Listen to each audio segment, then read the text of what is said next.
Market होते ही मैं ये स्टॉक में एंट्री लिया और एंट्री लेते ही देखिए ये वाला जो रेड कैंडल है ये मेरा फर्स्ट एंट्री है।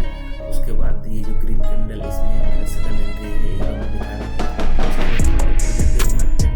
थोड़ा नीचे आया उसमें काट कर दिया, लेकिन उसके बाद मार्केट भागा, फिर जाके नीचे आया, फिर ऊपर आया। बाद में ये स्टॉक ज़्यादा भागा था। क्या है ना, मेरा व्यू बुलिश था और मेरा साइकोलॉजी थोड़ा बिगड़ गया। के लिए मैं ट्रेड काट कर दिया। अगर मैं डटे रहता तो ट्रेड मेरा टिक प्रॉफिट चलता। लेकिन अभी क्या है ना, ट्रेडिंग में प्रोसेस को फॉलो करना है, यही मैंने बाद में धीरे धीरे कैपिटल बढ़ाना है और ट्रेडिंग करते रहना है। और मैं स्टॉक का नाम तो नहीं बता सकता क्योंकि अभी ये NSE के गाइडलाइन के खिलाफ है और मेरा जो रिस्क रिवॉर्ड रेशियो है उससे ज़्यादा मेरे को लॉस दिखा रहा था, इसलिए काट दिया। इसके पहले दिन भी मेरा लॉस हुआ था, लेकिन मोबाइल में मैं किया था इसलिए दिखा नहीं पाया। और ये रहा live trading, wait and watch.